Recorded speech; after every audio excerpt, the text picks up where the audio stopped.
Veja no ICL Notícias, segunda edição. Sonegadores na mira da PF. Mega operação contra a Refit faz governo pressionar Hugo Motta a pautar projeto contra devedores de impostos.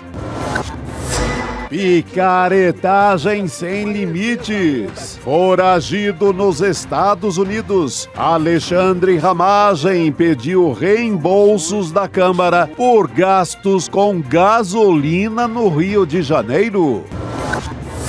Treta na extrema-direita. Quanto tempo a gente vai demorar para destruir qualquer outro candidato que tope fazer esse papel de candidato do sistema? Paulo Figueiredo diz que bolsonaristas vão acabar com a reputação de quem se opor à candidatura de Flávio Bolsonaro ao Planalto. Eu acho que uma semana de internet a gente acaba com a reputação desse cara para ele nunca mais se eleger nem síndico do prédio.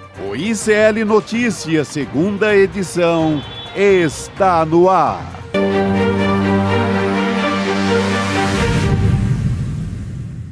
Olá, boa tarde, seja bem-vindo, seja bem-vinda. O ICL Notícias, segunda edição, está começando. Estamos ao vivo em todos os nossos canais. Nesta quinta-feira, dia 27 de novembro de 2025, nossa formação dessa quinta-feira já está completa. A nossa mesa redonda. Boa tarde para você, Juliano Medeiros. Boa tarde, Gabi. Chico Sá, meu amigo, boa tarde para você. Boa tarde. Também. Hoje contamos com a presença luxuosa. Diretamente de Belém. Professor, depois da sua expedição amazônica, né? Então... E já para falar de desmandos na área do meio ambiente. Nossa, hoje dia é um dos triste, assuntos. viu? Dia trágico para o meio ambiente no Brasil, viu, gente? Cara, esse congresso, o que puder, usa-se muito aquele lema lá de congresso inimigo do povo. Às vezes eu tenho dúvida, porque o congresso deveria, né, ser o amigo 001 do povo.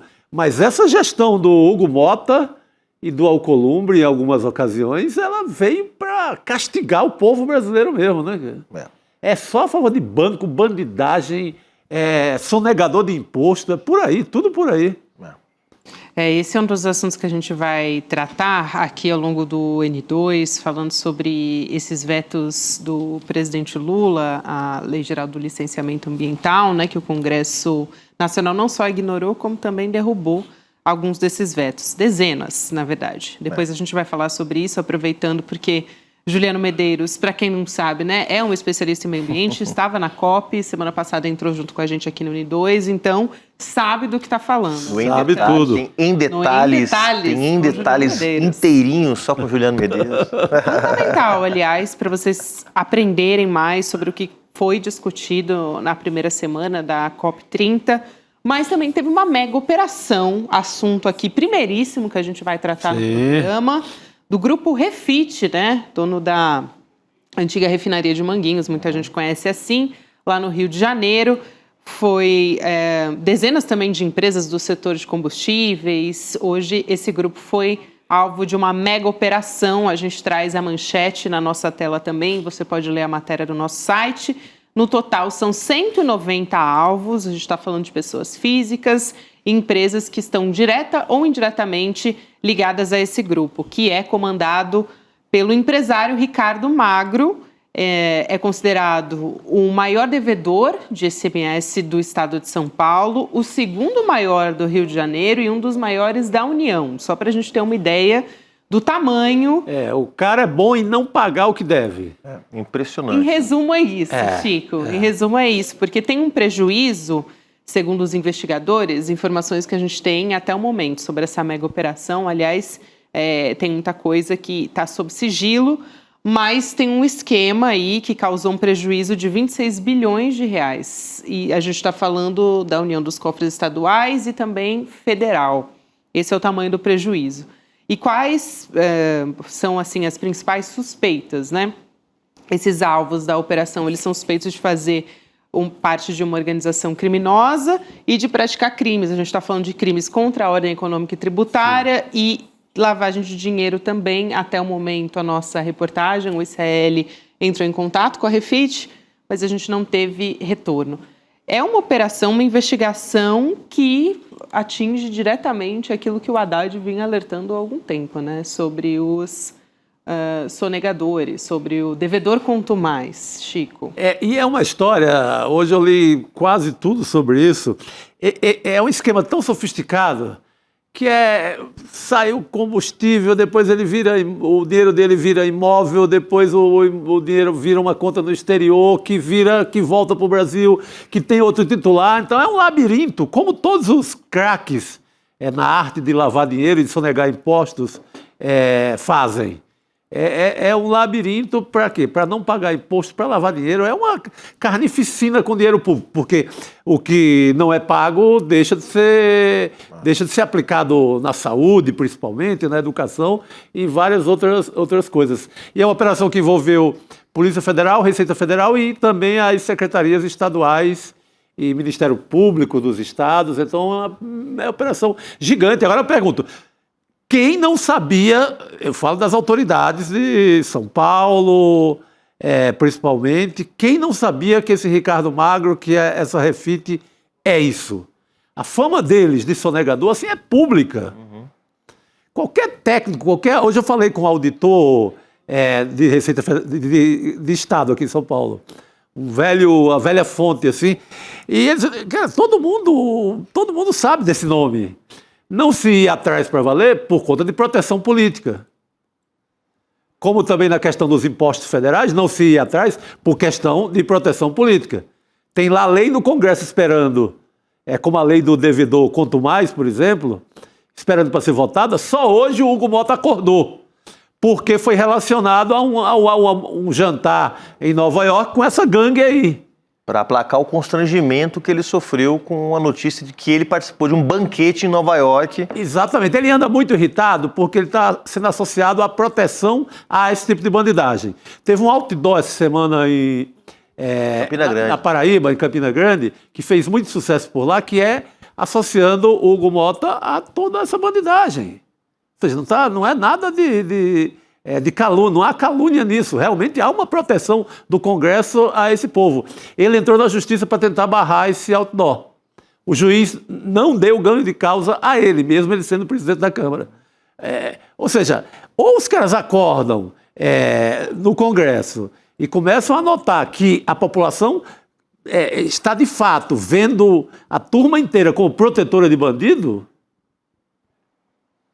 Sabe, tem que fazer isso hoje, amanhã. Parece que hoje ele deu uma acordadinha, né?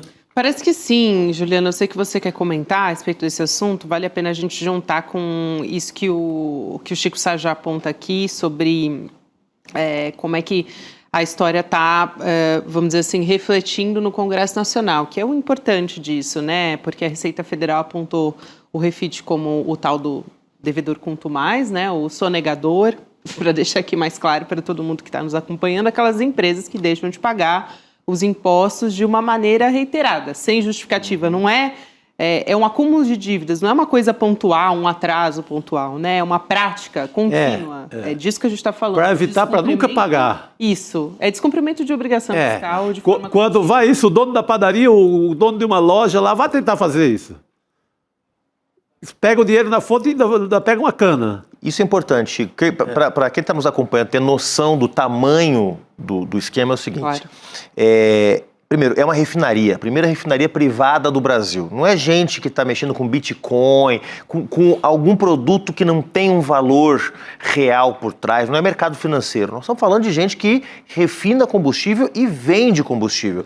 O lucro da Refit, eu levantei isso aqui agora há pouco, em 2024 foi de 400 milhões de reais. Caramba! 400 milhões de reais, quase R$500 bilhão, o lucro líquido da companhia. Ou seja, venderam muito mais, pagaram todas as despesas, pagaram os fornecedores, pagaram os funcionários, sobrou 400 milhões.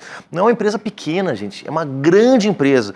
E como é que eles faziam o esquema? Eles criaram mais de 50 fundos, onde eles iam desviando os recursos para se livrar de obrigações tributárias na transferência dos recursos. Colocavam nesses fundos, os fundos deixavam de ser a Refit oficialmente, e os fundos pagavam fornecedor, os fundos pagavam por imóvel, os fundos distribuíam lucros. E lembram que no começo do ano havia uma pressão do governo do presidente Lula para taxar os fundos exclusivos? Sim. Para ir para cima desses fundos pouco transparentes que existem no mercado? E quem estava contra a taxação desses fundos? O Centrão. O Centrão liderado por Arthur Lira, por Hugo Mota, por Elmar Nascimento. Então a coisa vai se encaixando, porque quem financia o Centrão são esses empresários. São os empresários que têm alguma obrigação com o Estado brasileiro. Tem um amigo meu que fala assim, quando você paga um imposto, o empresário paga o imposto e acha caro, esse meu amigo diz assim, quando eu tenho um amigo que é empresário e que paga imposto caro, fala, se você está pagando alto é porque está faturando alto. Se está pagando bastante imposto é porque está ganhando bastante dinheiro. Essa turma quer ganhar bastante dinheiro, não quer pagar imposto nenhum. E tem as costas quentes. Porque quando a Câmara dos Deputados impede que se avance o debate sobre a taxação dos fundos exclusivos ou sobre a lei dos devedores contumazes, o que está fazendo é protegendo essa turma. E essa turma tem muito poder, a gente fala muito do agronegócio, fala muito do mercado financeiro, mas lamentavelmente também na indústria, e a indústria é muito importante para o país, porque país sem indústria não gera salários bem remunerados, não tem posição estratégica no mundo, então tem indústria muito importante. Mas até na indústria a gente tem picaretas como esse Ricardo Magro, que pode ter desviado 26 bilhões, gente, é dinheiro que não acaba Pelo mais. amor de Deus. Isso é orçamento de vários ministérios. Exatamente. Orçamento de um daria ano. para fazer com esses bilhões. Aí você pega a árvore, eu ia falar árvore genealógica, mas isso é usado para quando é parente, né? Mas usando uma árvore da corrupção, quem está lá pendurado na árvore do Ricardo Magro? O Eduardo Cunha, o Ciro Nogueira, o Hugo Mota, no mínimo, vai para jantares e almoço com essa gente. Não só jantares, viu, Chico? A gente vai... Não só jantar, né? Vai além do jantar. Cama, mesa e banho, né? Como dizia antigamente. Não fica só no jantar. Então, é essa turma que protege. Aí eu pergunto, o Hugo Mota, o Ciro Nogueira, o Tarcísio de Freitas, aqui como governador de São Paulo, um lugar onde reinou a maior sonegação do mundo. E não é de hoje. Vem desde aquele caso da Ultrafarma. Esses caras não sabiam quem é esse sujeito? Sabe? Para andar por aí brindando em jantar em Nova York, no maior romantismo do mundo. Pois é. Isso você faz com sua namorada, com sua pretendente, com seu amor, com o amor da sua vida, com sua mulher. Não com o sonegador. Se você faz isso com o sonegador, alguma coisa tem. Alguma coisa Só tem. para a gente ir por partes aqui, primeiro, tem esse projeto de lei que atinge diretamente essa questão que a gente está discutindo aqui, porque cria essa figura do devedor contumaz, né, do sonegador, e aí impediria esses esquemas, por exemplo, esse do Grupo Refit, né, esquemas bilionários de sonegação de imposto.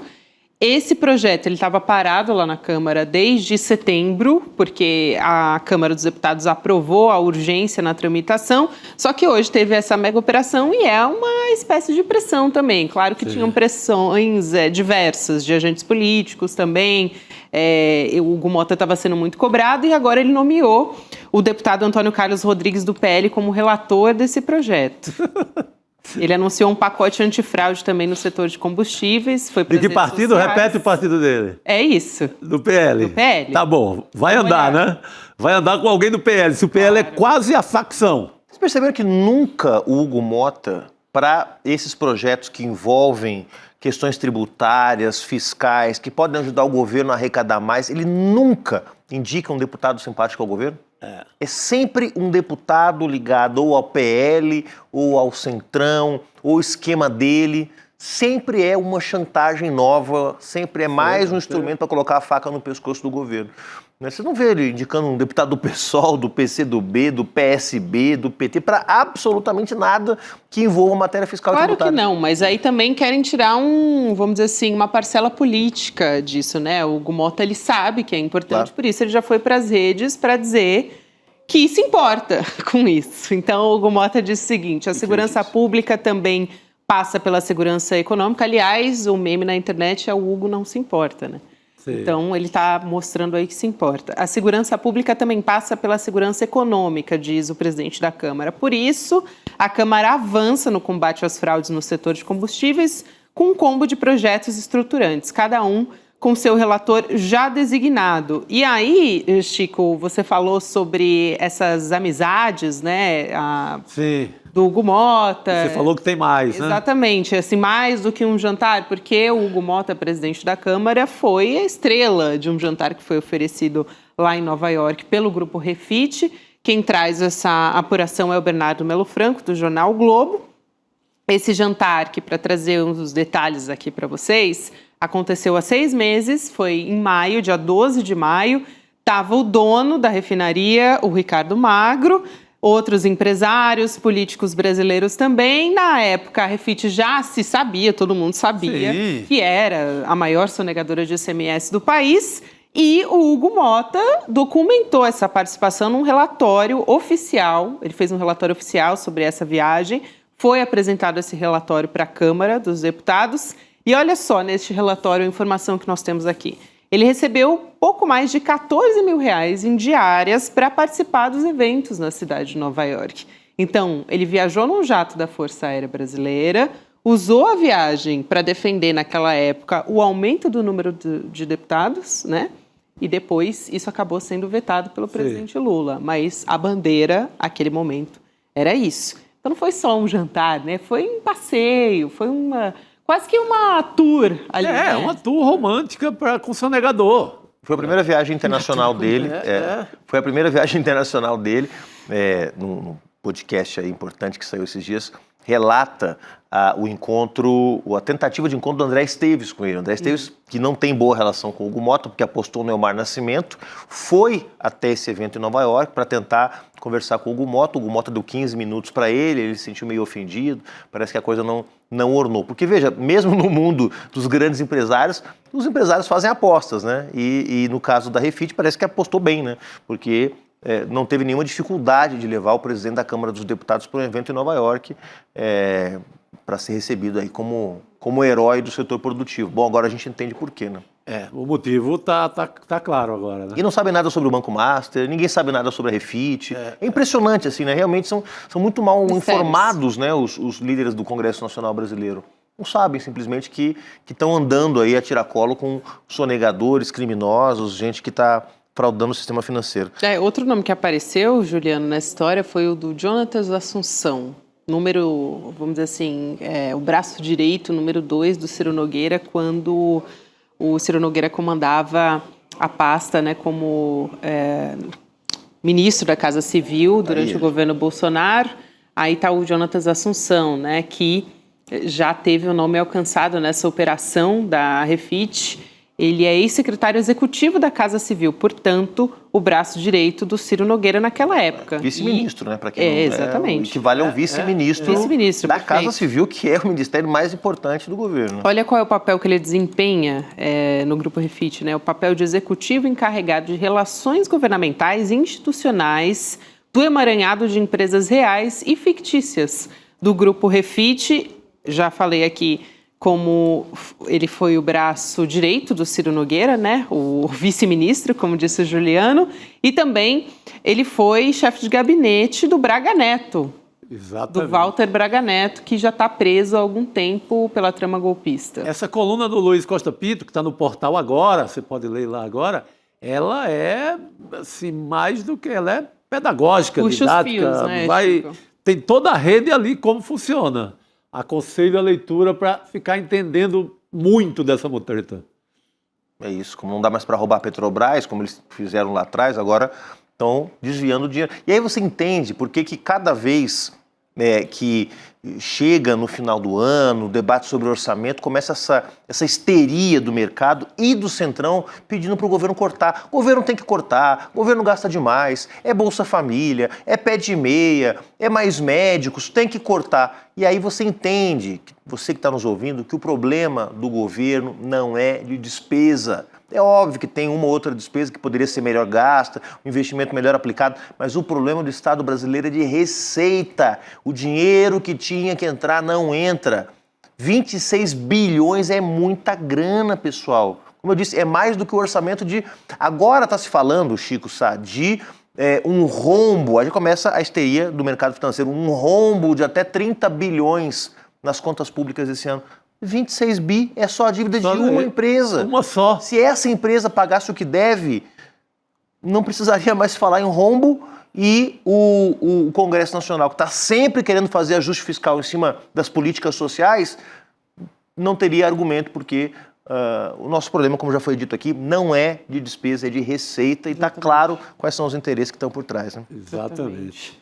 Posso trazer um outro assunto aqui também? Por favor. Não deixa de ser importante, aliás, muito pelo contrário, é importantíssimo. Ontem a gente estava com a Heloísa Vilela no ar, né, Chico? E a gente vê uma movimentação ali de lideranças dentro do Congresso Nacional. A Célia Choquerabá, naquele momento, estava fazendo uma manifestação dentro do Congresso. Hoje a gente traz aqui a informação de que o Congresso Nacional ignorou especialistas em meio ambiente, derrubou 52 dos 63 vetos do presidente Lula, né? Vetos do presidente Lula à Lei Geral do Licenciamento Ambiental. Até para lembrar vocês, ou vocês não acompanharam, talvez, o governo Lula tinha feito um apelo até público na véspera dessa decisão para manter esses trechos barrados, porque com essa derrubada dos vetos voltam a valer dispositivos que são muito preocupantes, eles flexibilizam o processo de licenciamento, reduzem exigências para alguns tipos de obras, ampliam o uso de licenças simplificadas, que são pontos considerados um risco para a proteção ambiental e para a segurança também de populações vulneráveis. E aí, depois da votação, o presidente do Senado, Davi Alcolumbre, disse que a decisão de pautar o veto ao projeto de licenciamento ambiental é, na verdade, um acordo com as lideranças, que não tem o objetivo, não se trata de um gesto político, que não quer atingir o governo Lula, na verdade está atingindo a sociedade, a população. Sim. Vamos só ouvir a fala do Alcolumbre e a gente volta a discutir esse assunto. Vamos lá. O Congresso Nacional não pode se furtar ao cumprimento de suas responsabilidades constitucionais. Deliberar sobre vetos presidenciais é parte essencial do processo legislativo. É necessário que o Parlamento reafirme sua prerrogativa de dar a palavra final sobre a vigência das leis no nosso país. Qualquer tentativa, repito, qualquer tentativa de transformar isso em disputa política desconsidera o papel institucional do Congresso Nacional. Aqui é a fala do presidente do Senado, o Davi Alcolumbre, e eu quero ouvir aqui as consequências disso, Juliana, aproveitando a sua experiência nessa área, sobre o tamanho do retrocesso que a gente está conversando aqui, né? A gente estava até conversando antes do programa ir ao ar, que a gente fica ali debatendo a pauta, e o Juliano falava sobre o retrocesso que isso é para a sociedade, né? Não é uma derrota ao governo Lula, é uma derrota da sociedade. A gente poderia restringir o que aconteceu a isso que o Davi Alcolumbre mencionou, a briga política. Existe uma briga política, o Davi está se vingando pela indicação que o presidente Lula fez do Jorge Messias para o Supremo Tribunal Federal. Ontem já aprovou aí uma mini pauta-bomba com aumento de gastos na área social, então até aí não vou nem criticar porque está garantindo mais direitos para os agentes comunitários de saúde. Aliás, é ótimo o projeto. O projeto é bom. Eu sou a favor desse projeto. O projeto é bom. Mas aí, claro, voltando ao tema da histeria do mercado, aí o mercado fala, nossa, o Davi Alcolumbre aprovou uma pauta-bomba, mais direitos para as pessoas, só que ele sabe que na prática isso gera um problema para o fechamento das contas do governo no final do ano. Mas aqui pode piorar, porque o principal elemento, que é o licenciamento ambiental especial, que é a possibilidade de simplesmente fazer o licenciamento automático, passar todas as etapas, desde que definido por um conselho político composto pela Casa Civil e mais 2 ou 3 ministérios, o que nesse governo não seria o fim do mundo, mas num governo da extrema-direita significaria passar a boiada, esse ainda não foi votado. Isso vai ser votado na análise da medida provisória que o governo Lula encaminhou após os vetos na semana que vem. Então, hoje passou boa parte da boiada. 52 de 63 vetos do governo foram derrubados com vários retrocessos para os povos indígenas, para consulta às comunidades, para atribuições do próprio IBAMA e dos órgãos estaduais também, né? Então, tira atribuições do IBAMA, joga para secretarias estaduais, atribuições que deveriam estar na escala, no âmbito federal, mas para piorar, a pior parte, que é o licenciamento ambiental especial, ainda vai ser votado porque o presidente Lula tinha vetado e tinha enviado uma medida provisória né, aprimorando essa medida e ela ainda pode ser piorada na semana que vem. Então, e tem um elemento que é fundamental, pessoal. A COP terminou faz uma semana. Nós estávamos aqui no ICL uma semana atrás, direto de Belém, comentando a importância da COP, os avanços e limites desse processo mundial de debate sobre a crise climática.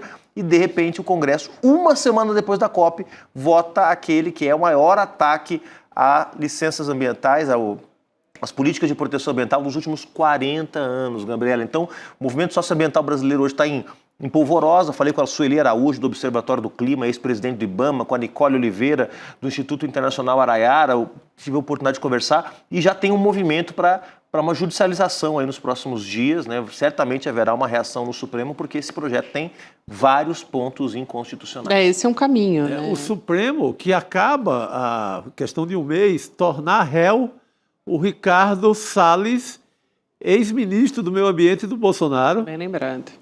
O famoso... Exatamente frase, por conta né? dessa Por conta dessa bandalheira toda. Contrabando de madeira, desmatamento, escambau. Poxa, os caras vão e passam de novo a boiada que o Ricardo Salles já tinha tentado passar. E mais uma vez um Congresso Nacional, desculpa, Gabi, Imagina. um Congresso Nacional de costas para a opinião pública, porque 61% dos brasileiros, segundo pesquisa da Datafolha, quer legislações mais firmes e não mais flexíveis. Sim. Ou seja, ninguém acha que tem que tirar as leis ambientais. O cidadão comum não está preocupado e vai podar sua árvore, não vai cometer, isso não é crime. Então, ele sabe que para manter algum nível de equilíbrio ambiental e climático precisa ter legislação para Já é conter. difícil, né, Juliano, sem ter a determinação, obrigar as empresas a cumprirem com a proteção ambiental. E agora os próprios empresários que vão dizer quais são os procedimentos que eles vão cumprir, quer dizer, vai autorizar o libera geral mesmo, Sim, passar boiada mesmo, né? Então o empreendedor recebe a licença e aí ele entrega um documento ali dizendo, me comprometo a adotar essas medidas de proteção ambiental, beleza? Beleza. E é isso. Fica por isso mesmo. E ao invés da prevenção, o governo vai ter que investir em punição. Mais uma vez a lógica punitivista, né? Ao invés de você ter uma boa política de análise técnica para ver se aquele empreendimento vai ter impactos socioambientais ou não, o que vai acontecer? Vai ter um empreendimento, vai gerar um impacto, depois você vai ter que entrar como bombeiro apagando um incêndio, porque já vai ter gerado os problemas socioambientais que poderiam ter sido evitados se o sistema de licenciamento não tivesse sido desmontado. Então, voltamos à velha prática de enxugar gelo no Brasil, né, que é reparar o mal que foi feito. É isso. Juliano, a gente vai continuar discutindo esse assunto, meu querido, mas vou te liberar nessa quinta-feira. Vim até de verde para poder discutir esse volta. tema adequadamente. Bom. E amanhã estamos de volta. O professor voltou afiado da COP. Afiadíssimo. Melhor do que nunca. Ainda Um bem. abraço, pessoal. Até amanhã. Sorte Até nós amanhã. ter Juliano na bancada num dia como hoje. Rodrigo Viana vai fazer a troca aqui de craques na frente.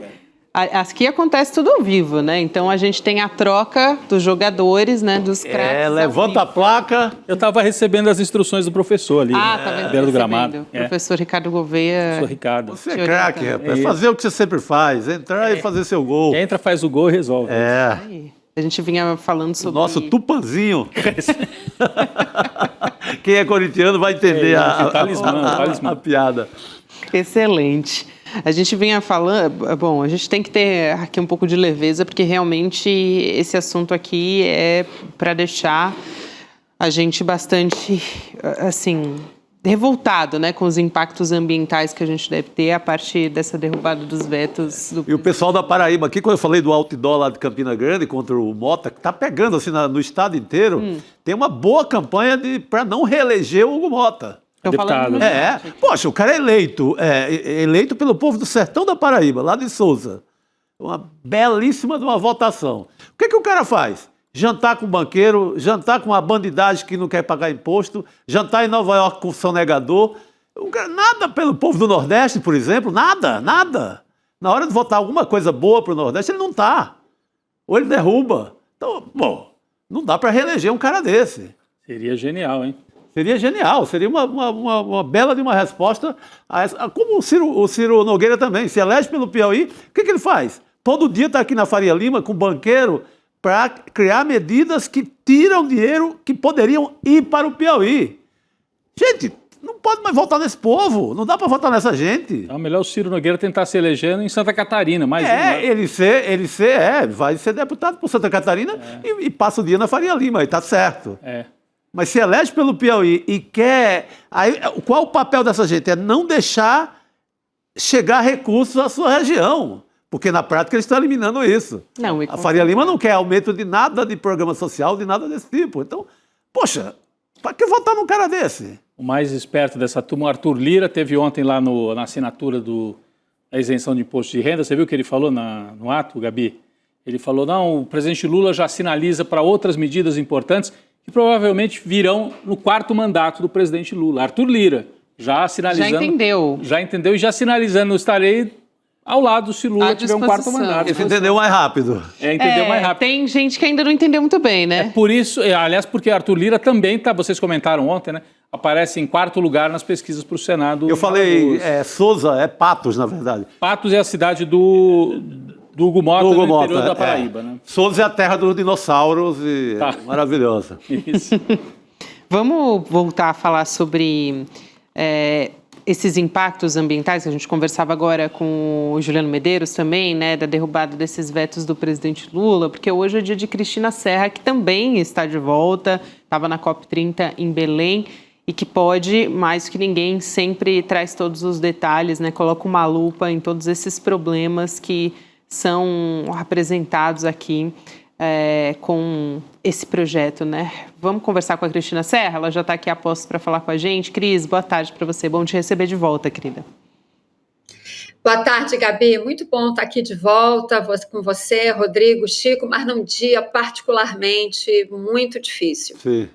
Eu acho, Cris, que você poderia retomar com a gente, uma vez que você fez isso, e acho que foi muito didático, de quais são os vetos mais graves, né, que foram derrubados pelo Congresso. Agora há pouco eu falava sobre essa questão, por exemplo, dos empresários, né? De você ter ali empresários, basicamente, que vão dizer se estão cumprindo ou não. Você dá um joia como se estivesse seguindo medidas de proteção ambiental, só que na prática são eles que decidem. Então, tem diversos pontos ali, na verdade, né, Cris? A gente falou de dezenas aqui, quase chegando a 60. Eu acho que vale a pena você trazer aqui para a gente quais são os mais graves.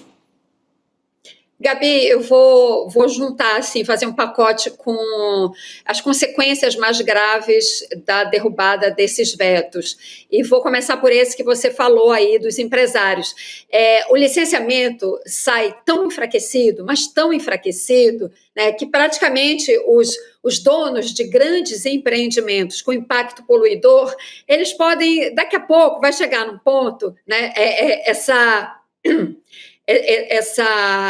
esse PL da devastação, sem os vetos, né, que o presidente Lula tinha apresentado, esse PL da devastação, ele abre uma porteira tão ampla para a boiada passar, que qualquer dia a gente vai ver o seguinte, né, quando forem ali regulamentar por meio de normas, decretos, olha, como é que faz o licenciamento?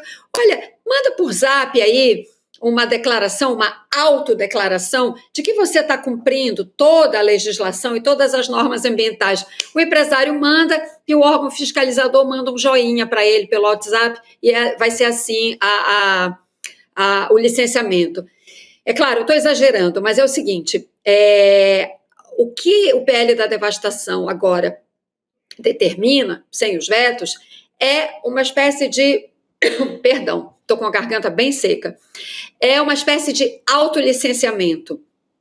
O empreendimento, o dono, enfim, a empresa, vai mandar para os órgãos de fiscalização uma declaração, que pode ser inclusive pela internet, por isso que não é tão exagero assim o exemplo que eu falei do Zap, dizendo, olha, estou cumprindo, né? Certamente vai ter um checklist ali, que ele vai dizer, estou cumprindo A, B, C, D, E, F, e está tudo certo. Então, isso é uma autorregulação. Se hoje já é difícil fiscalizar esses empreendimentos, até pelo proposital sucateamento, muitas vezes, dos órgãos fiscalizadores, se já é difícil, imagine se os empresários vão poder fazer isso, mandar um formulário dizendo que eles cumprem. Aí o fiscal, né, que acredita em Papai Noel, vai dizer, beleza, tá ótimo, vai em frente. Né? Então, esse é um ponto muito grave do PL da devastação.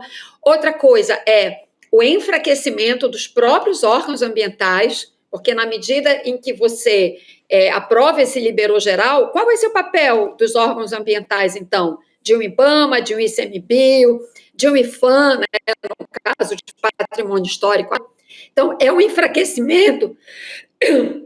Perdão, gente, eu voltei bem detonada da COP30.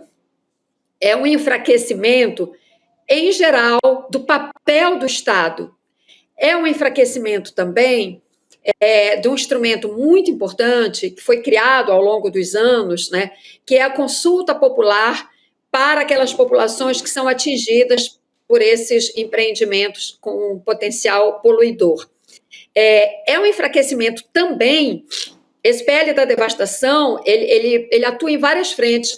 Ele enfraquece também os instrumentos de proteção de um bioma específico do Brasil, que é a Mata Atlântica, que é o bioma mais devastado do Brasil, que tem uma lei específica de proteção, que é a Lei da Mata Atlântica.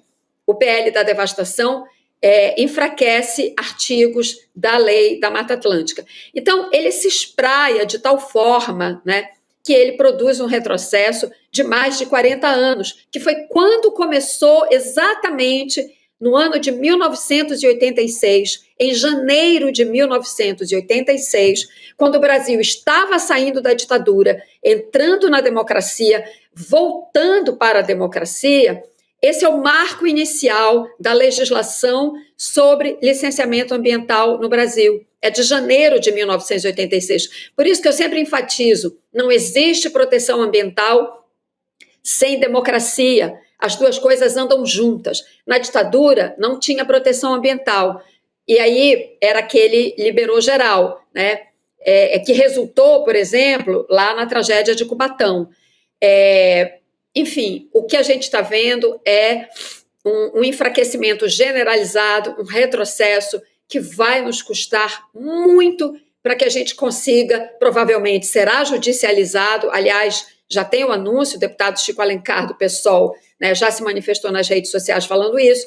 Então, vai para o Supremo, vai ficar aquela discussão, né, por muito tempo, vai nos custar muito recuperar essa legislação. Enquanto isso, as pessoas morrem. Na vida real, os defensores do meio ambiente e dos direitos humanos que andam juntos morrem, os povos indígenas morrem, são atacados e os biomas destruídos. É um dia muito difícil, um dia de luto que a gente vai transformar em luta daqui para frente. Dificílimo, Cris. Importante você colocar dessa maneira. Até o Juliano Medeiros falou sobre a possibilidade de judicialização, que é um caminho que os especialistas, enfim, ONGs e diversos especialistas em meio ambiente vão tentar tomar a partir de agora para tentar reverter isso de alguma maneira.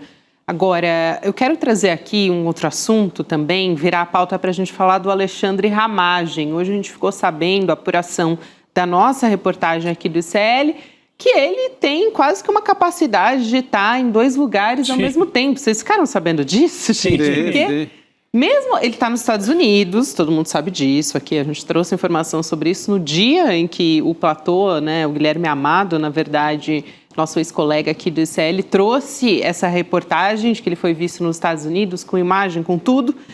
Mesmo estando lá, ele solicitou reembolso à Câmara dos Deputados, Ramagem é deputado, por gastos de gasolina no Rio de Janeiro. Olha que curioso, essa é a reportagem do jornal Globo, apuração do Bernardo Melo Franco.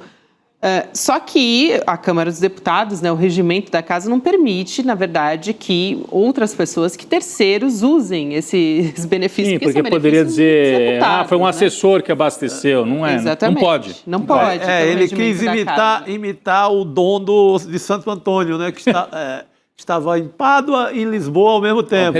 Daí o milagre, daí ele ser canonizado. Pelo que eu sei, ele não tem nada de Santo Antônio. Não. Nunca havia distribuindo pão com os pobres, fazendo nada, nenhuma ação desse tipo. Acho que não é o caso. Não é o caso. Tem mais proximidade com a turma do enxofre, né? Com a turma Totalmente. do demônio. Agora, o que a gente sabe é que a reportagem do ICL entrou em contato também com o gabinete do Ramagem, que, aliás, está também impossibilitado de votar agora por decisão do Hugo Mota. A gente quer saber quando isso vai adiante, né? Impossibilidade de votar, eu acho que é o mínimo. Mas não se manifestou o gabinete do Alexandre Ramagem a respeito disso. Cris, agora, interessante, né? Ele está nos Estados Unidos e alguém supostamente pedindo reembolso para alguém, não sei quem, reembolso de gasolina, de combustível no Rio de Janeiro. E não pode, né, como vocês falaram, porque o reembolso de combustível é exclusivo para uso do parlamentar. Os assessores até podem ter algumas despesas cobertas pela verba parlamentar, mas não o combustível.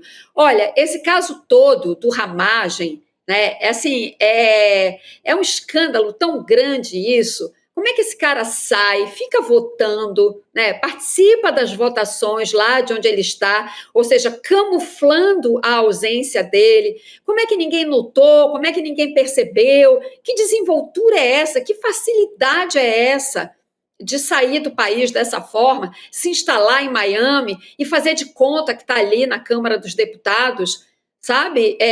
A presidência da Câmara é que tem que responder sobre isso. Esse Hugo Mota disse que vai consultar a CCJ sobre o pedido de suspensão do mandato parlamentar.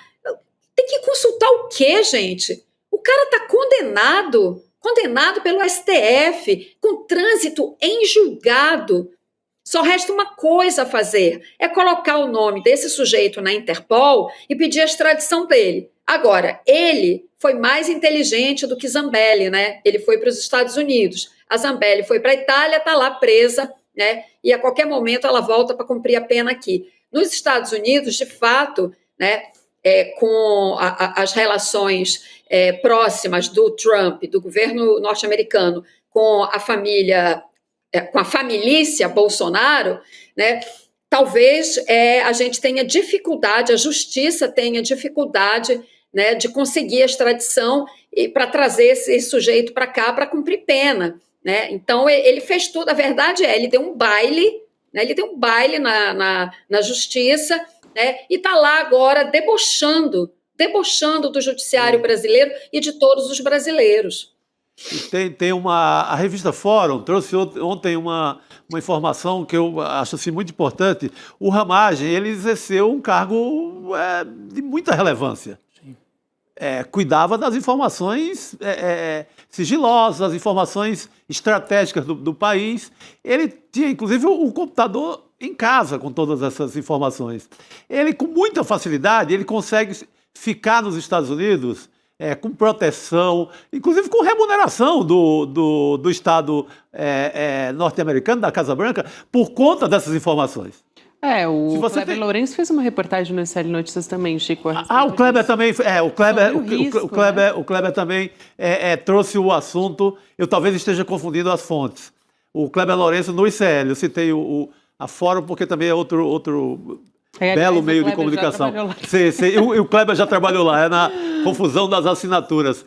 E essa informação do Kleber ela é muito importante porque, gente, se eu chego nos Estados Unidos, se eu tenho mapeamentos de minerais no Brasil, se eu tenho informações estratégicas, eu vivo lá pro resto da vida. Sim. Se você trabalhou em serviço de informação de qualquer país, mesmo você sendo ali do 5º escalão, você se emprega, não só nos Estados Unidos, você se emprega como espião em qualquer lugar do mundo. Pode virar uma moeda de troca. Isso não é só romance policial do João Le Carré, não. É verdade, você se emprega em qualquer lugar. Claro, Chico. Então, ele vai com a vida muito fácil para lá. Ou seja, é muito mais grave o que ele pode fazer. Entregando as informações. Documento, material sigiloso, informações. Pode ser um X9 de luxo. Exatamente.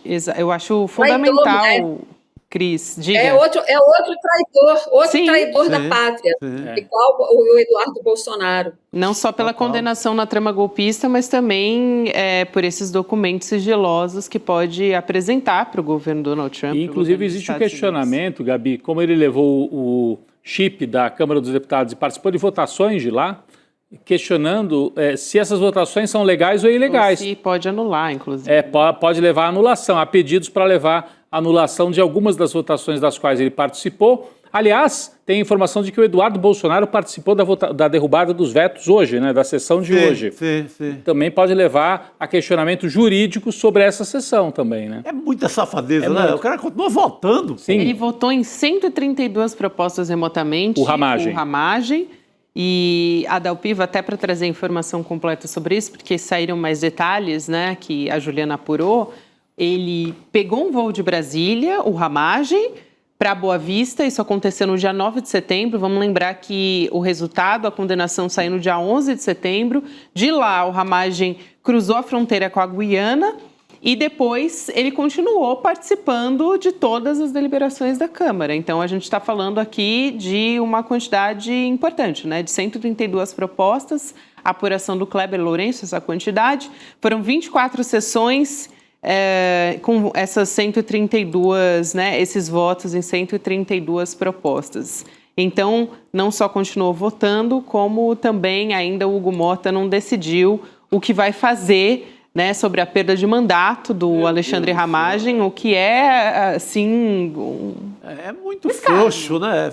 É covarde esse cara. Ele disse que ele vai constar ainda o jurídico da Câmara e também ainda não decidiu se ele vai encaminhar para a CCJ, a ordem de cassação que foi feita pelo Supremo Tribunal Federal. O Alexandre de Moraes deliberou a respeito disso e ainda está com mandato o Alexandre Ramagem até que a presidência da Câmara dos Deputados resolva fazer algo a respeito. Exato. Cris.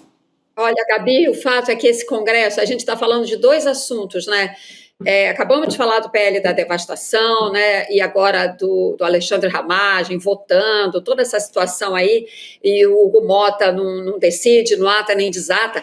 A gente está falando de uma ratoeira, né, gente? Eu não gosto de usar essa expressão, não gosto, né? Assim, associar com um bicho assim tão sujo, mas é isso que a gente está vendo, gente. É um Congresso completamente de costas para o povo, é antipovo, é um Congresso antipovo, antinatureza, sabe? Isso nos traz um desafio imenso para a campanha do ano que vem. É preciso, é urgente mudar um pouco que seja, que a gente consiga dar o perfil desse Congresso. Não se pode continuar, o país não pode continuar com um Congresso desse jeito. Olha a dificuldade do Lula governar. Se for reeleito, o Lula vai continuar com a mesma dificuldade se o perfil do Congresso se mantiver este que nós temos agora. Com dois presidentes, Alcolumbre claramente faz a política na base da chantagem. O Hugo Mota, ele é fraco, ele não consegue coordenar os distintos grupos ali dentro. Ora pende para um lado, ora pende para o outro. Quem puxa mais, ele fica, né, pendular. O Alcolumbre não. O Alcolumbre faz a política na base da chantagem, com muita segurança, com muito foco, exatamente como era o Arthur Lira quando estava na presidência da Câmara dos Deputados. Nós não podemos permitir que esse cenário se repita, senão são mais 4 anos, 5, né, se a gente contar o ano que falta e mais 4 com Lula reeleito, sabe? Mais 5 anos desse país que dá um passo para frente e dá 2 para trás. 1 para frente, 2 para trás. Não dá, porque aí soma 0 no final das contas, né? A gente tem que encarar isso. Exato. Muito bom, excelente, Cris. Aliás, a gente estava falando aqui agora há pouco do Eduardo Bolsonaro também, que é né, Rodrigo, que apareceu aí numa votação e que é necessário ver o que vai ser feito. Aliás, o Hugo Mota também não fez nada a respeito disso. No Conselho de Ética, colocou um amigo do bolsonarismo e do próprio Eduardo e não foi para frente. Então, ele continua lá nos Estados Unidos livre para fazer o que quiser, inclusive articular contra o Brasil. Mas, informação que a gente tem é que o Paulo Figueiredo, que é um parceiro também do Eduardo Bolsonaro e que tem feito essas articulações, participou dessas articulações contra a economia brasileira e em prol também de medidas que foram contra o Alexandre de Moraes, por exemplo, o Paulo Figueiredo disse que o bolsonarismo vai destruir a reputação do Ratinho Júnior, do Caiado e de qualquer um que ousar não apoiar o Flávio Bolsonaro. Tem uma fala dele para a gente entender melhor qual é o contexto dessa história e quem ele está tentando atingir, na verdade. Vamos lá assistir. Mas quanto tempo será que a gente vai demorar para destruir um Ratinho Júnior pelo resto da vida? Quanto tempo a gente vai demorar para destruir qualquer outro candidato que tope fazer esse papel de candidato do sistema, Caiados da vida? Quanto tempo? Eu acho que uma semana de internet a gente acaba com a reputação desse cara para ele nunca mais se eleger nem síndico do prédio. Pelo menos não com voto da direita. Como que a gente acaba com a reputação? Com a verdade. Só expondo que a pessoa é um candidato do sistema. Não precisa de muito. Ele, inclusive, eu assisti o trecho anterior em que ele fala, ele cita aí Ratinho Júnior e Caiado, diz, né, se eles ousarem dividir a direita, nós vamos para cima e destruímos esses aí. Ele falou, Tarcísio eu nem cito, porque o Tarcísio eu acho que ainda é uma pessoa inteligente para saber que não vai entrar nesse tipo de bola dividida. Então ele está dizendo, ele está já colocando que o Tarcísio não seria esse candidato do Centrão por fora da família Bolsonaro. Deixa muito clara essa fala do Paulo Figueiredo, que fala em parceria sempre com o Eduardo. Sim. Daqui a pouco a gente vai trazer, né? O Eduardo fez uma fala defendendo abertamente o irmão Flávio como o candidato. Então, o Eduardo fez aí uma fala um pouco mais, não dá para dizer moderada, porque ele também é um extremista, mas o Paulo Figueiredo é que abre o jogo. E o que o Paulo Figueiredo verbaliza é uma verdade absoluta no submundo bolsonarista. Total. Pelo menos uma vez por semana, eu, por razões de ofício, por questão trabalhista, eu vou lá e dou faço um passeio no esgoto do bolsonarismo para saber o que eles estão pensando. É exatamente isso. Só que o Tarcísio já está um pouquinho mais sujo do que o Paulo Figueiredo fala. Já está também sendo muito taxado como candidato do sistema. Por conta da ligação da política institucional, ao Ciro Nogueira, ao Centrão, a Brasília, no certo sentido. Vez por outra, ontem pegou muito mal o fato do Tarcísio de Freitas estar ao lado do Padilha, ministro da Saúde, lançamento da vacina contra a dengue no Butantan. Sim. Que poderia ser uma coisa genial, sensacional para qualquer político. Vou vacinar o país contra a dengue? Não, para eles pega mal isso. Então, o Tarcísio também começa ligeiramente a se queimar. Lembrei do ligeiramente grávido. Ligeiramente queimado. Da música, ligeiramente queimado. Mas o Paulo Figueiredo disse que, na verdade, ele está queimado e que, por ser inteligente, ele sabe que não vai se candidatar, porque senão ele apanha dos bolsonaristas. E eu acho que ele também tem razão. Eles queimam mesmo em uma semana. E, pelo menos, vai dividir o voto bolsonarista. Tudo leva a crer que vai ter essa divisão, né? Vai ter essa divisão, o que significa que candidato nenhum de direita ganha vida sem ter o apoio do bolsonarismo.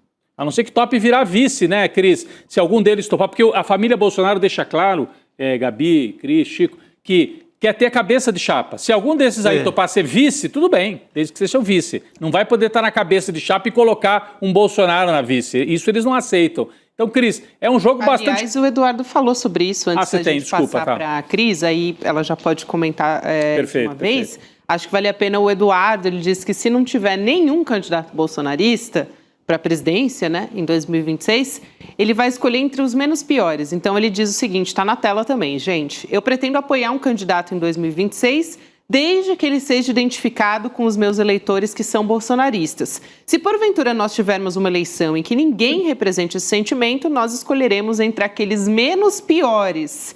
E aí o Eduardo também diz que o candidato ideal hoje, claro, é o Flávio Bolsonaro. Ele é o escolhido do clã Bolsonaro, né?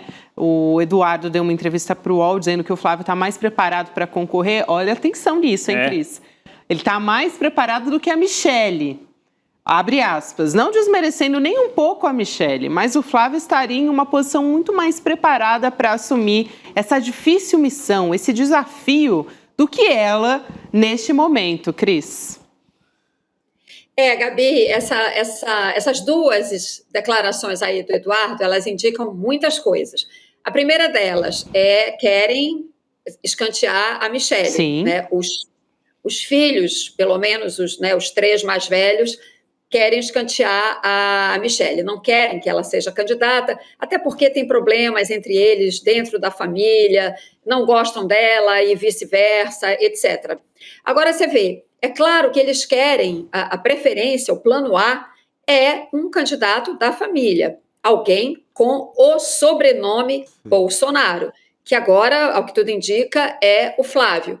Só que eles não têm certeza de que conseguirão emplacar a candidatura do Flávio.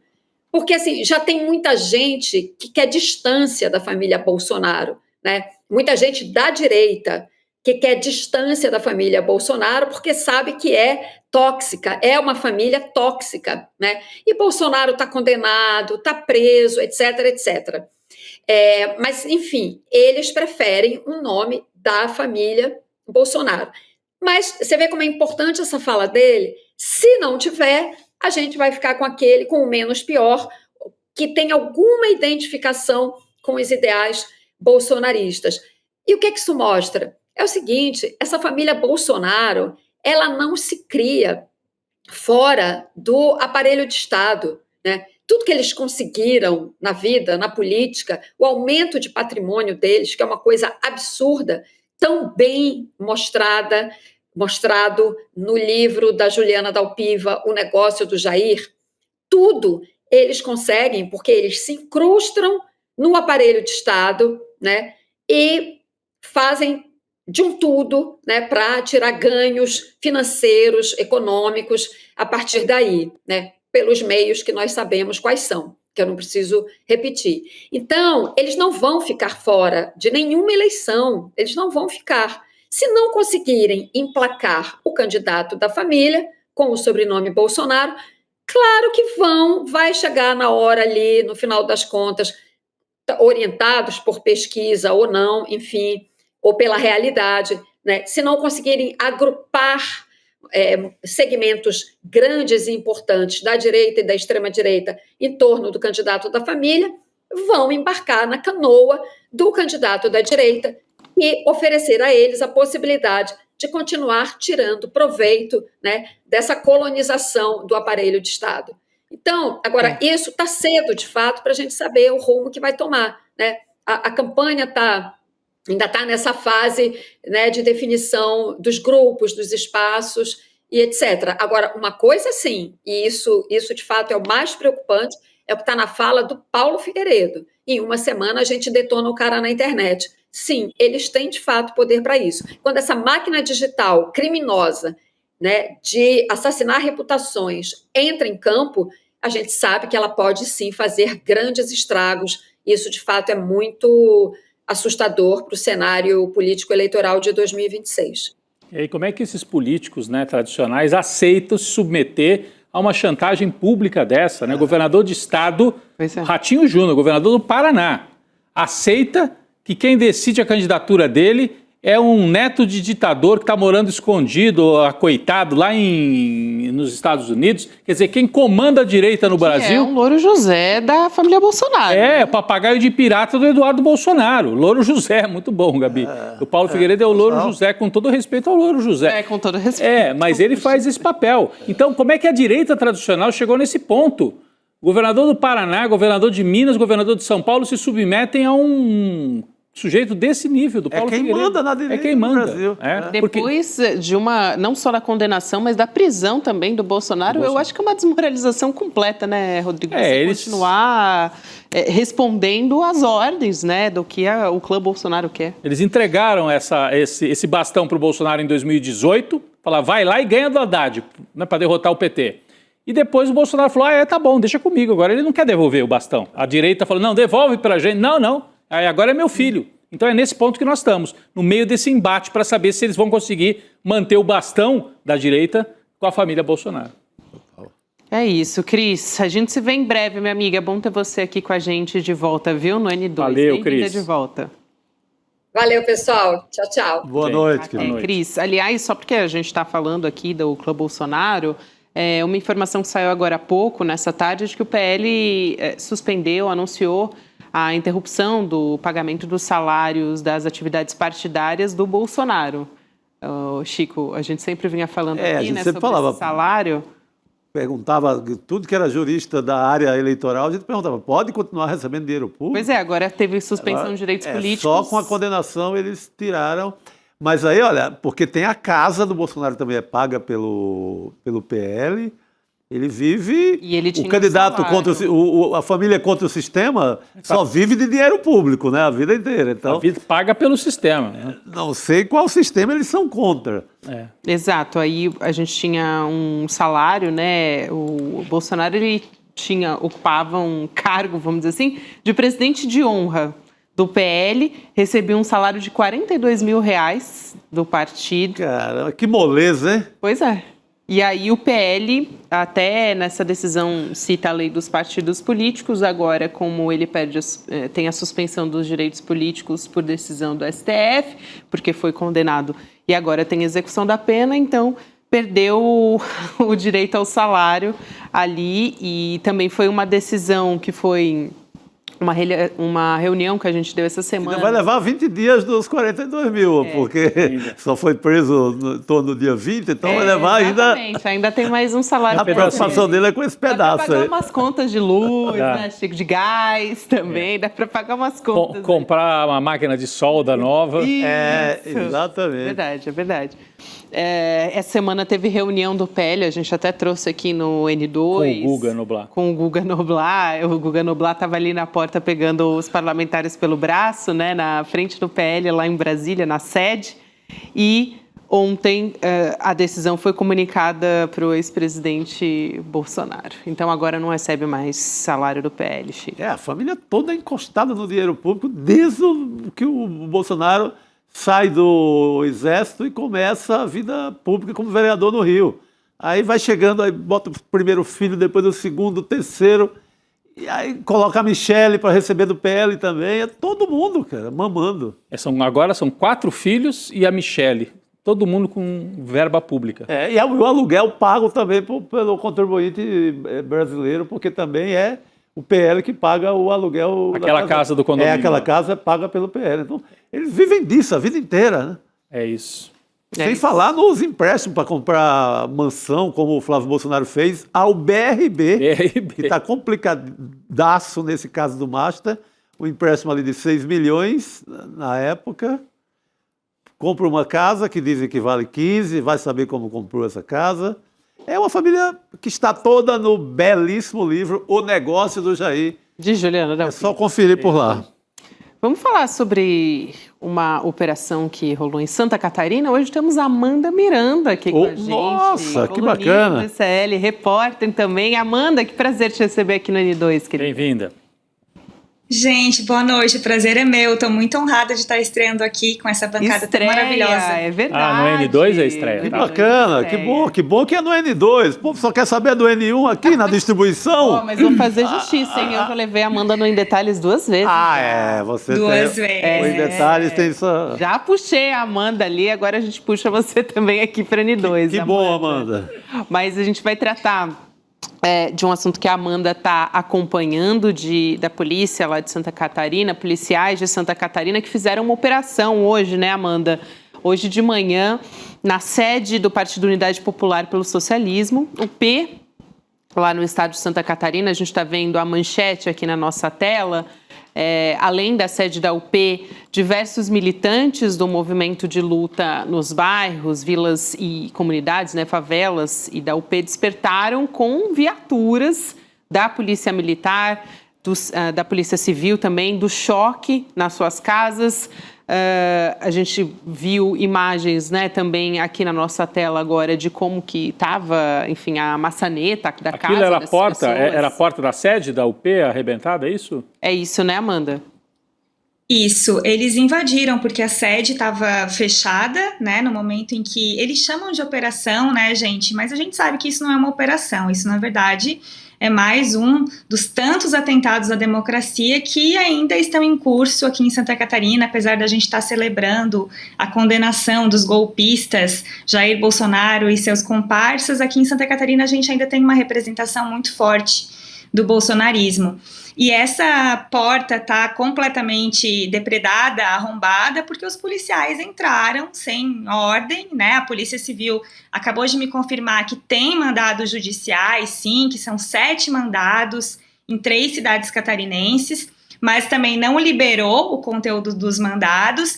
E segundo os militantes do movimento, né, da Unidade Popular e também os militantes de um movimento social que está envolvido com questões da luta pela moradia, da causa palestina, de todas as causas que são muito importantes como bandeiras do campo progressista, também tiveram as suas casas alvo de mandados judiciais, de busca e apreensão. Então, o interesse da Polícia Civil nesse momento, com o apoio, o aparato daí de violência estatal da Polícia Militar, a tropa de choque, o uso da força, ele foi muito utilizado no sentido de tentar realmente causar um medo, né? Foi uma ameaça real e concreta a militâncias relacionadas à pauta dos direitos humanos, poucos dias depois de o governador lançar um vídeo tenebroso com um cacetete na mão, dizendo que a polícia de Santa Catarina ia acompanhar a militância de direitos humanos da forma como deveria.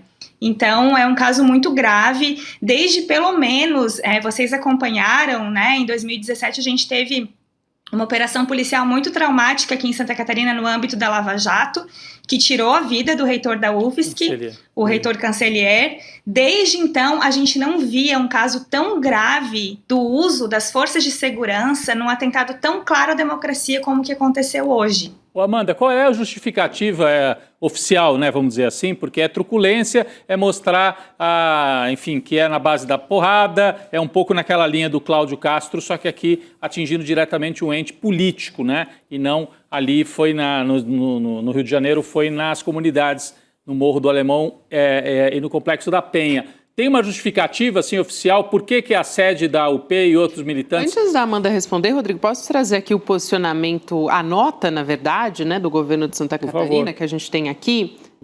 A gente vai colocar na tela também, Amanda, e você pode se apoiar na nota para também trazer aqui as informações que você tem da sua apuração. Porque o governo de Santa Catarina diz que essa operação está investigando a invasão de propriedade privada por esses movimentos, especificamente na cidade de Itajaí. E a nota da PM de Santa Catarina é a seguinte: os alvos da operação são suspeitos de participação e liderança em um movimento que, segundo as investigações, utilizava o direito de manifestação para praticar atos que extrapolavam os limites legais. Aliás, Amanda, já devolvendo para você poder explicar melhor, essa ação está acontecendo um dia depois que o governador, o Jorginho Melo, ele publicou um vídeo segurando um taco de beisebol e falando também das ocupações do MST, não é isso? É campanha, né? Exatamente. As situações estão totalmente interligadas e até foi interessante o Rodrigo ter citado essa questão da operação, da chacina que aconteceu no Rio de Janeiro há tão pouco tempo, porque, na verdade, o nosso governador ele não tem condições de bancar uma operação como essa, porque isso contrastaria até com o discurso que ele próprio vende de estado mais seguro do país. Segundo ele, aqui não tem crime organizado, porém, a gente teve uma apreensão muito recente de uma carga de 7 toneladas de cocaína que saiu daqui do estado de Santa Catarina e não foi interceptada pela Força de Segurança local, né? Então, aí a gente já vê o grau de inversão de discursos e de narrativas sobre segurança pública que aparecem por aqui. Mas no caso dessa operação, Gabi, o que a gente vê na verdade, eles mapearam algumas ações políticas de militância sem nenhum rastro de legalidade da Unidade Popular, amparada por ativistas e militantes dos direitos humanos. E só para dar um exemplo para vocês, na verdade eu vou dar 2 exemplos. Um desses atos era um movimento nacional pelo fim da escala 6x1, que reuniu entidades no Brasil inteiro e teve uma repercussão aqui, coordenada pela Unidade Popular.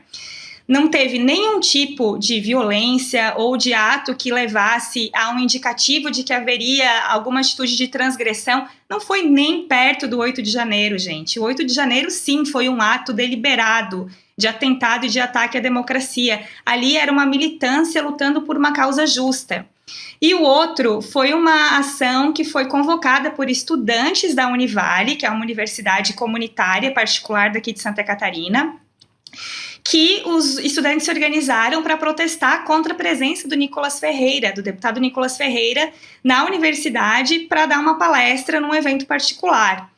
E os estudantes tinham ali a bandeira do... como o Nicolas Ferreira, um negacionista, né, um homem machista num estado que tem índices grandes de feminicídio, vai ocupar um espaço de uma universidade que é um espaço de produção do conhecimento. E foi uma manifestação também que não teve nenhum tipo de confronto, foi um ato organizado em que teve sim grito de guerra, em que teve sim cartaz de protesto, em que os estudantes sim se mobilizaram como um movimento estudantil para protestar contra aquilo que eles consideram ruim, né, que prejudique a democracia. E esses são 2 dos atos que a polícia usa como desculpa, como pretexto para espalhar mandados de busca e apreensão contra ativistas e militantes dos direitos humanos aqui em Santa Catarina. Amanda, eu quero também trazer aqui a fala do presidente da Unidade Popular, o Léo Péricles, falando sobre essa ação nas redes sociais. Então a gente vai trazer agora esse trecho e volta a conversar aqui. Vamos lá. Numa ação de caráter fascista, violenta e autoritária, policiais invadiram e vandalizaram a sede da Unidade Popular e a casa de diversos militantes do movimento de luta nos bairros, vilas e favelas MLB em Santa Catarina. O MLB é um movimento que vem lutando há vários anos em todo o Brasil para garantir o que está na Constituição, justamente o direito de todo trabalhador e trabalhadora ter um teto para morar.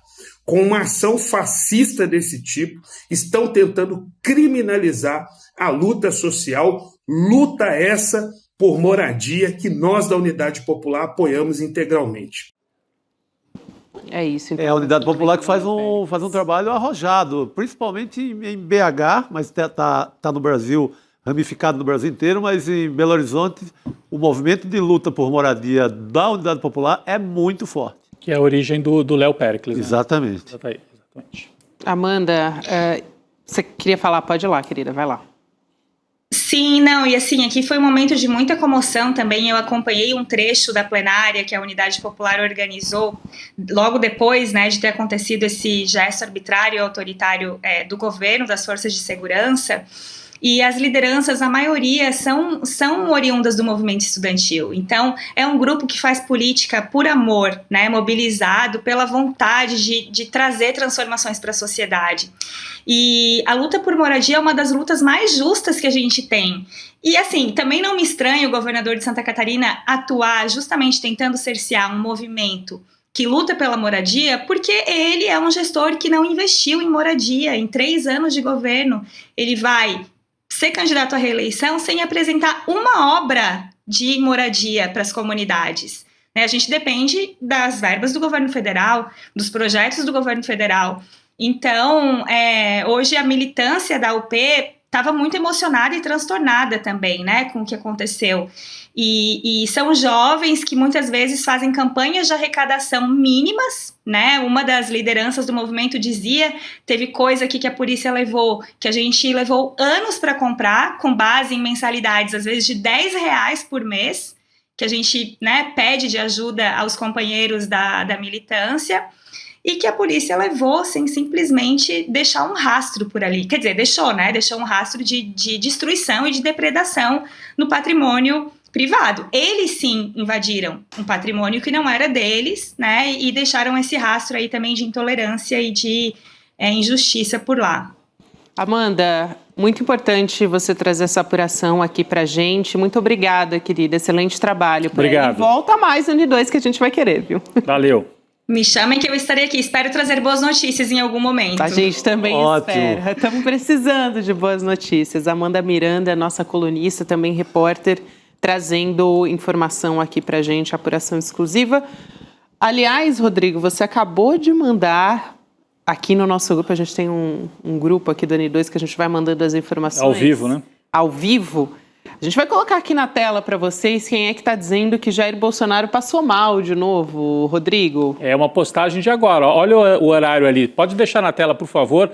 Carlos Bolsonaro, 5 horas e 25 minutos. Portanto, postou agora há pouquinho. Olha o que ele diz. Acabo de receber a informação de que meu pai acaba de ter mais uma crise acentuada que já vinha se arrastando. Os médicos foram acionados nesta tarde diante da persistência de soluços e refluxos, né, que começaram durante a noite e continuaram ao longo do dia. Ele não vai sobreviver, o sistema está assassinando de forma rápida e brutal o meu pai. O que fazer, meu Deus, diz dramaticamente Carlos Bolsonaro, Chico? Tá querendo já um hospital de cara, porque eu Rapidinho. creio que o Bolsonaro prefira, né, passar uma semana ali no hospital, porque pelo menos ele pode exibir as fotos, abrir o peito, mostrar todas as costuras. Então eu creio que estejam cavando um hospital o mais rápido possível.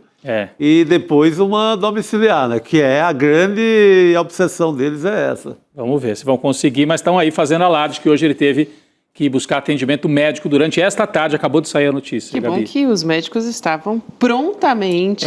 Tem um plantão.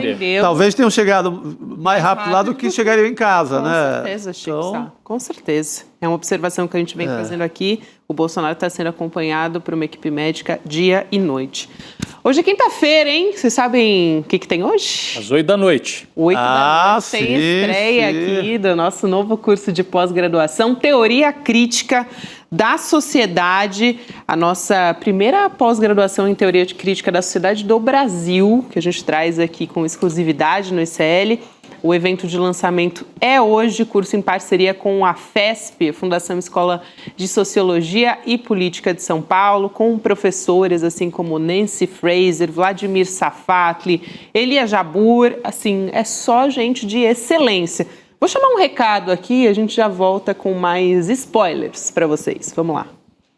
É como se a pós-graduação estivesse realizando uma utopia que eu tinha dentro de mim. Eu até emociono. Eu me chamo Daniela Conceição Pinheiro, tenho 49 anos e eu trabalho com a psicanálise francesa. Tudo que me sobra, eu tô indo pro pós, que para mim foi a coisa mais maravilhosa desse mundo. Ler os livros do Gessé Souza é como se ele tivesse me dito assim, valeu a pena vir a esse mundo.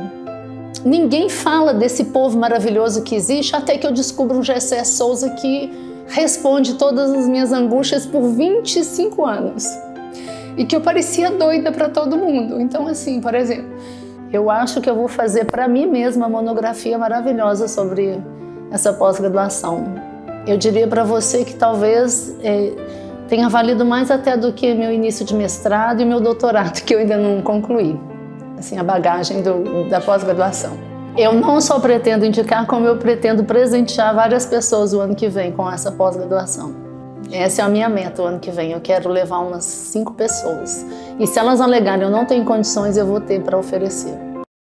Gente, dos mesmos criadores dos mistérios, das pessoas que aparecem aqui na nossa mesa redonda, hoje temos Eduardo Moreira aqui com a gente para contar tudo. Edu, bem-vindo. Obrigado, Gabi, Rodrigão, Chico. Aliás, hoje, quem assistir o lançamento dessa pós, além de saber de um monte de novidade incrível, né? É a primeira vez na história que esse curso, que é um curso super popular lá fora, Teoria Crítica da Sociedade, muita gente busca nas principais universidades do mundo e nunca foi dado aqui no Brasil. Primeira vez que esse curso é oferecido aqui no Brasil. Mas quem estiver hoje assistindo vai ver várias surpresas aparecendo aqui no estúdio também. Então não é só o Eduardo que vai aparecer no estúdio de surpresa, não. Hoje vai ter muita gente aparecendo de surpresa. Tem uma galera aí, então. Tem uma galera. Realmente, cara, a gente está conseguindo, assim, se superar, sabia, cara? Porque, pô, a primeira pós que a gente fez, eu falei, pô, nunca mais a gente vai conseguir fazer uma pós reunindo um monte de nome assim, né? E a gente conseguiu, cara. Hoje o que a gente vai mostrar aqui é impressionante. Nancy Fraser, né? Nancy Fraser é considerada, hoje em dia, no mundo, o principal nome em teoria crítica da sociedade. Sim, sem a menor dúvida. A Márcia Tiburi veio aqui, né, que também está no curso como professora, veio aqui participar com a gente para falar do curso e de outros assuntos, na prisão do Bolsonaro e tal, e falou que é uma honra, né, para uma professora do gabarito da Márcia estar ao lado da Nancy Fraser também. Isso aí. Um timaço, né? Eu acho que é isso mesmo. Eu acho que a pós do ICL, ela tem os professores e professoras entre os mais prestigiados do Brasil e do mundo, mas ela também virou um prestígio para o corpo docente. Ou seja, fazer parte do corpo docente da pós do ICL é prestígio. Sabe como é que é? Não é aquele negócio que ela fala, putz, eu vou ter que ir lá no ICL, dar uma força. Não. Enfim, teve vários professores e professoras, e infelizmente dessa vez não deu para encaixar, incríveis, que queriam participar, fazer parte ensinando exatamente por causa disso que o Rodrigo falou. Entendeu? Mas vocês vão ficar encantados. Vai ser muito, muito, muito bacana. E é daqui a pouco, né? 8 horas começa. E nessa semana que a gente teve o desfecho de todos os processos, né, com o Bolsonaro e os generais, né? Que acho que é importante no Brasil, né? Quer dizer, Bolsonaro preso, simbolicamente é forte, mas 3 generais e um almirante, né, Edu? Pela primeira vez a Justiça Civil coloca golpistas fardados na cadeia. E você sabe que eu estava comentando isso, até um assunto que eu vou puxar hoje. Esse ano que a gente vai viver é um ano onde a gente teve agora uma ação, que foi a condenação e a prisão dessas pessoas, e que, naturalmente, toda ação gera algum tipo de reação. Junto a isso, a gente vai entrar num ano eleitoral e toda vez parece que a gente fala isso para criar ali um negócio. Mano, eu acho que é a eleição mais importante da história que a gente já teve. Entendeu? Pelo menos da história democrática das nossas gerações, né? Geração dos nossos pais, nós e nossos filhos, eu acho que é a eleição mais importante. E estar num curso que seja de sociologia, de ciência política, qualquer coisa, já é muito rico num período como esse. E estar num curso de teoria crítica da sociedade, que é você estudar tudo isso, estudar a parte de ciência política, de filosofia, os fundamentos da democracia, a parte legal e etc. Mas o que é a teoria crítica da sociedade?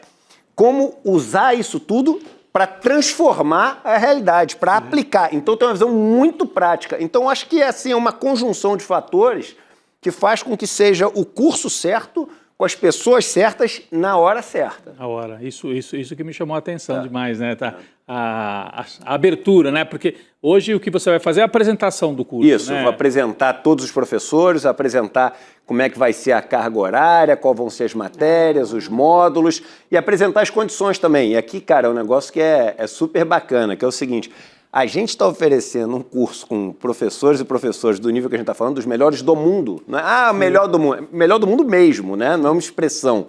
Por um preço que, assim, é menos da metade do curso mais barato que tem aqui desses de pós-graduação lato sensu, que são oferecidos por INSPER, SPM, FGV, etc.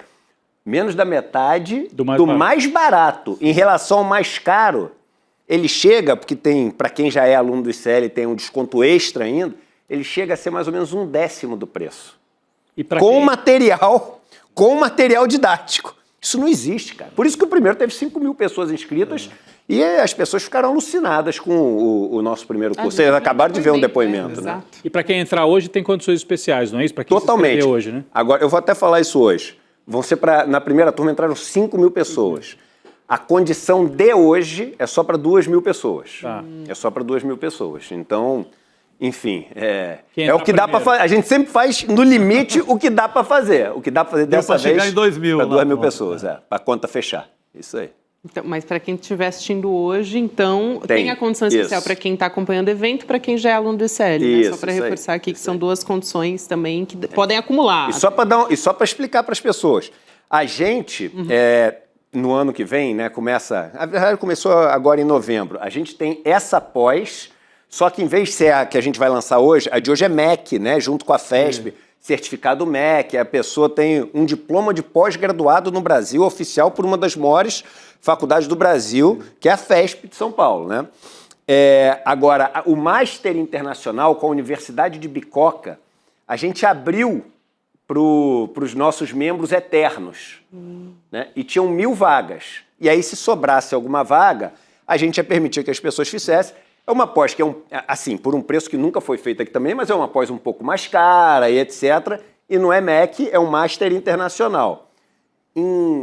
Eram 1.000 vagas. Em, sei lá, 4 horas acabaram as 1.000 vagas. Acabaram as 1.000 vagas. Tem várias pessoas do Eterno esperando começar hoje para entrar na pós, nessa que a gente vai ter local. Que assim, é a mesma matéria, é o mesmo conteúdo, né? E os professores são quase todos os mesmos, Nancy Fraser, etc. O que muda são alguns professores italianos que não estão nessa e tem alguns brasileiros que não estão naquela. Mas só para dar dica para as pessoas que o Master acabou em 4 horas as vagas. Hoje deve acabar super rápido também. Então, se as pessoas estão interessadas ao assistirem, se gostarem do que vão ver, eu indico realmente aproveitar uma dessas 2.000 vagas aí. A gente fala bastante da Nancy Fraser, um outro nomão é o Álvaro Garcia Lineira, né? Isso. Que foi vice-presidente do Evo Morales e é um teórico do marxismo na América Latina, dos maiores, né? Respeitadíssimo na academia e no mundo da política. Quando teve aquele golpe contra o Evo Morales, entraram na casa dele, trucidaram a biblioteca. Ele tem uma das maiores bibliotecas, ou tinha, da América Latina e vai estar nas E além de toda a formação, é formado em matemática. Ah, eu não sabia, também em matemática. É formado em matemática, ou seja, o cara a gente chamava quando era mais novo, cabeçudo, né? Cabeçudo mesmo. Não, e tem história para contar, né? A Tem. experiência dele em governo, América Latina, naquela dor de cabeça que é governar a Bolívia. Isso aí. Então, esse cara tem história. E vai estar tudo no curso. Enfim, tem um monte de novidade que eu vou anunciar hoje, que as pessoas vão ver que vão poder fazer vários grupos de estudo, grupos de leitura, vão ter uma tutoria assim, online, ao vivo. Vai ser incrível, incrível, incrível. Muito bom. O Edu, aproveitando sua presença aqui, e a gente ouviu um trechinho aqui de uma aluna da primeira pós-graduação, lá no Despertar, para quem foi no Despertar, ouviu o depoimento desses alunos que estavam lá, né? Enfim, o pessoal estava realmente, assim, muito encantado com a primeira pós-graduação. Queria que você contasse um pouquinho disso para as pessoas que vão poder ter essa oportunidade agora nessa nova pós-graduação, né? Porque o curso é diferente... Mas, enfim, já tendo essa primeira experiência do ICL. Você sabe, cara, assim, eu estou muito feliz e quando a gente fala isso, óbvio, sempre fica na cabeça das pessoas. Pô, o Eduardo tá fazendo aí a propaganda, o anúncio, não, isso é o marketing, pô, chega de fazer anúncio. Mas não é não, cara. O que a gente construiu até hoje no ICL, hoje a gente é uma empresa que tem centenas de pessoas trabalhando junto, que tem programa de entretenimento, de jornalismo, que faz documentário, faz filme, webdoc... E enfim, tem um monte de coisa para lançar nos próximos meses. Eu consigo lembrar o lançamento de cada uma dessas coisas. E quando a gente lançava cada uma dessas, tinha gente que falava, pô, mas tá vendo, tá lançando esse negócio aí só para ganhar um dinheiro aí, não sei o quê. E a gente fala, vocês não têm noção da dificuldade que é construir, sabe, um grupo como a gente está construindo aqui, que atua na comunicação através de várias frentes. Porque quando você... O que é comunicação? É como chega até você a versão dos fatos. Chega através da escola, chega através do noticiário, chega através do entretenimento, chega através de um portal, de uma notícia que você lê. E aí cada coisa que a gente ia lançando era um marco. E hoje é um outro marco. Hoje é um marco que a gente vai para sempre lembrar. Porque a gente teve a nossa primeira pós, toda aqui nacional. Sim. Essa é a primeira pós que a gente tem, com um quadro de professores, assim, internacionais de altíssimo gabarito. Estamos falando de um vice-presidente de um país, do maior nome no mundo desse tema, oferecido para o brasileiro comum. Sim. Entendeu? Para o brasileiro que, enfim, não vai pagar... Eu já vou dar até uma, assim, no valor mais barato que tem hoje, você não consegue fazer o curso mais vagabundo de inglês por mês online. Online. O mais vagabundo. O mais vagabundo. Então não existe isso. Isso é a democratização. E a gente ainda vai usar os recursos de hoje para garantir 100 bolsas de estudo para 7 instituições, que são instituições como a Educafro, como a Redes da Maré. Como eu vou mostrar todas as instituições sempre foi hoje. uma marca, né, do ICL, essa preocupação de ter essa parte em bolsas para quem realmente não pode pagar nada. Isso. Né? Quem pode pagar, paga um valor simbólico, mas que a gente precisa para poder ficar isso aqui em pé. A gente não tem propaganda, não tem apoio de governo, de empresa, de nada. E quem não pode pagar, a gente sempre encontra uma maneira para, ou todas essas pessoas, como é o caso do ICL, todo mundo que pediu bolsa até hoje através das instituições parceiras recebeu. Nunca teve uma que foi negada, né? Ou quando são coisas que são muito mais complexas de dar bolsa, como isso, a gente sempre garante um número grande de bolsas dentro do limite que a gente consegue dar fechando a conta, né? Perfeito. Olha, chegou a hora. Vamos que vamos. Chegou a hora, a gente vai ter 1 hora aí contado no relógio, da pessoal dar uma respirada, né? Tomar um café, de repente jantar, se o pessoal já quer jantar. E voltar aqui para acompanhar as condições especiais. Tem um monte de gente no chat querendo saber. O povo já está animado. Eu sou eterno. Isso, não é E só uma coisa legal. Para todo mundo que é eterno, de graça. Isso é uma parada que as pessoas agora estão começando a entender o que foi o ICL Eterno. Quem é eterno pode fazer essa de graça, aí quando terminar essa no que vem, tiver outra, pode fazer outra de graça, e outra de graça, e outra de graça, para o resto da vida. Caramba. Pode fazer uma pós-graduação por ano de graça, fora todo o resto.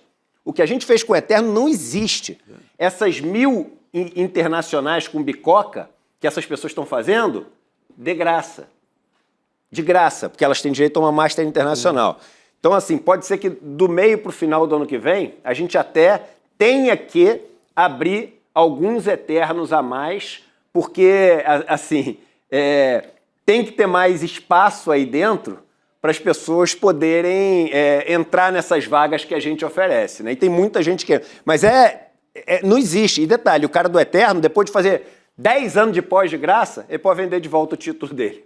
Então, a gente fez uma revolução, que o que a gente está fazendo não tem em lugar nenhum do mundo. Excelente, Edu. Parabéns. Vamos que nessa. vamos. Vamos de contagem regressiva, então? Bora. 8 horas, hein, gente? Valeu, gente. A estreia da nossa pós. Boa noite. Boa Amanhã noite. a gente está de volta. Até amanhã. Mas fiquem aí às 8. Fala pessoal, tudo bem? Leandro Demore aqui para dar uma notícia incrível. O ICL tem sua própria revista digital, a revista Liberta, um novo espaço de jornalismo profundo, crítico e com a nossa cara, feito para quem quer entender o Brasil e o mundo além da superfície. Na revista Liberta, você vai encontrar os maiores articulistas e colunistas com análise sobre política, cultura, atualidades e, claro, muito pensamento crítico. Esse vai ser o nosso espaço semanal de reflexão em profundidade. Faça agora mesmo a sua assinatura. Acesse icl.com.br/revista. E se você já é aluno ou aluna de algum curso do ICL, tem um benefício especial para fazer parte disso com a gente. Um desconto exclusivo para garantir a sua assinatura. Revista Liberta, é o ICL em profundidade. Olá, eu sou a Juliana Baroni e tô aqui para te fazer um convite. Toda terça-feira às 19 horas tem o Precisamos Conversar, um programa de debates feminino. A gente tem que ver, tem que analisar. Ninguém tá querendo defender causas. Elas defendem algo até a página B. Foi mais ou menos uma cama. Aqui no Instituto Conhecimento Liberta e também nos canais do Eduardo Moreira. Então, você não pode perder. Um beijo, até lá!